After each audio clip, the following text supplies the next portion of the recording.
Ինչքան են գողանում կամ ինչքան են թալանում Հայաստանում։ Ես ձեզ մի բան ասեմ, իրականում այդ հարցի պատասխանը նույն վերահսկիչ պալատը վաղուց տվել է 2008 թվականին։ Որևէ նոր բան չի կատարվել։ Ավելին, ասեմ, որ նախորդ հաշվետվությունների բացահայտված փաստերը շատ ավելի աղաղակող էին եւ շատ ավելի խայտառակ։ Ավելին,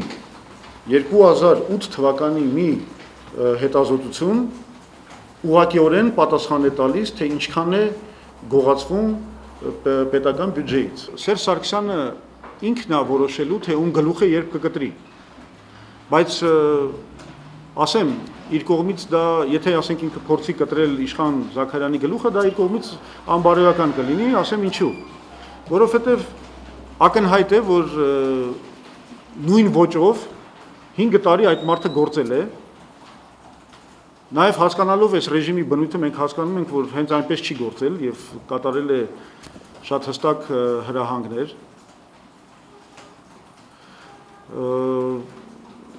եւ դրանից հետո, եւ ամենակարևորը, այդ հաշվետվության, մենք հասկանում ենք ինչ պետության մեջ ենք, այդ հաշվետվությունը շատ ավելի առաջ մինչև մեր աչքին ընկնելը եղել է Սերժ Սարգսյանի սեղանին։ Այսինքն, եթե ինչ-որ մեկին կարելի է մեղադրել, որևէ սխալ նախադասության համար այդ հաշվետվության մեջ, նրանցից մեկը պետք է լինի Սերժ Սարգսյանը։ Ուրիշ բան է, որ ասենք ինքը չէր հաշվարկել, որ այդ զեկույցի քննարկումը կարող է նման անդիմության արկայության վիճակում կարող է ստեղծել շատ ներվոզ մի իրավիճակ, որտեղ շատերը կկորցնեն հավասարակշռությունը եւ անձնական կամ ներիշխանական այդպես քաղաքական նպատակներով կանցնեն գրոհի եւ մի քիչ վերահսկողությունից դուրս կգա այդ ամենը։ Սա հնարավոր է։ Իրականում Սերժ Սարգսյանը ինչ արել, ընդհանրապես իր թիմին հրավիրել է կարգի։ Ընդհանրապես սա, ես չեմ կարծում, որ դրան հետևի որևէ պատիժ։ Ինչ է լինելու այս offshore gate-ի հետ։ Ինչ է լինելու։ Այս մարդը դուք հիշում եք, որ Տիգրան Սարգսյանը մշտապես փոխում էր պաշտպանական գիծը։ Մեկ ասում էր սխալը նման բան չկա, մեկ սա կեղծ փաստաթղթեր են, հետո որ փաստաթղթերը պարզվեց կեղծ են, ասել դե ուրեմն ինչ որ մեկը ինտերն է արել, գիտեք որ առանց իմ offshore-ային գոտիներում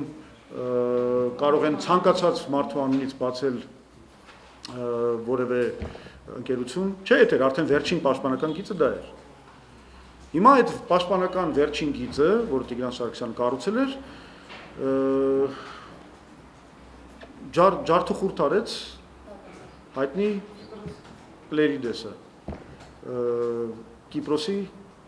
այդ դատախազը, որը այցելել էր Հայաստան։ Այդ պաշտպանության գիծը այլևս գոյություն չունի, բայց հետաքրքիր մի լռություն է տիրում, ես օրինակ չեմ հասկանում, բոլոր լրագրողները այստեղ հավաքված եք, դուք ինչի չեք կարողանում հիմա Տիգրան Սարգսյանին հարցնեք։ Ախպեր ջան, ասում էիր Կիպրոսում ցանկացած որպես գիտակ, ինքը այդպես էր ասում, չէ՞, հիշում եք, ես գիտակ եմ offshore-ային, չգիտեմ ինչերի, ֆինանսական այդ օպերացիաների եւ այլն։ Հիմա որպես գիտակ դու մեզ ամբողջ հայ ժողովրդին բացատրում էիր, որ դա հնարավոր է։ Հիմա մեկ այլ գիտակ, որի գիտելիքներին այնուամենայնիվ ներողություն խնդրելով Տիգրան Սարգսյանից մենք ավելի ենք հավատում, պնդում է, որ դա հնարավոր չէ։ Ինչ է ստեղից բխում։ Ստեղից բխում է, որ Տիգրան Սարգսյանը կանցնի մի նոր պաշտպանական գծի։ Ես հիմա կարող եմ ձեզ կանխատեսել, ուզում եք ասել, հետո տեսնեք, թե ինչ է լինելու։ Շատ պարզ գծի են անցնելու, հիմա էլ պարզվելու է, որ իր անունից այդ փաստաթղթերը կեղծվել են։ Այո, ոչ ոք չէր կարող նման բան անել, բայց ինչ որ մարդիկ կեղծել են փաստաթղթեր, ներկայացրել են իր լիազոր ներկայացուցիչներ, չգիտեմ նոտարական փաստաթղթեր են կեղծել եւ այլն, այդ կեղծիքներով կարողացել են գրանցել նման ընկերություն։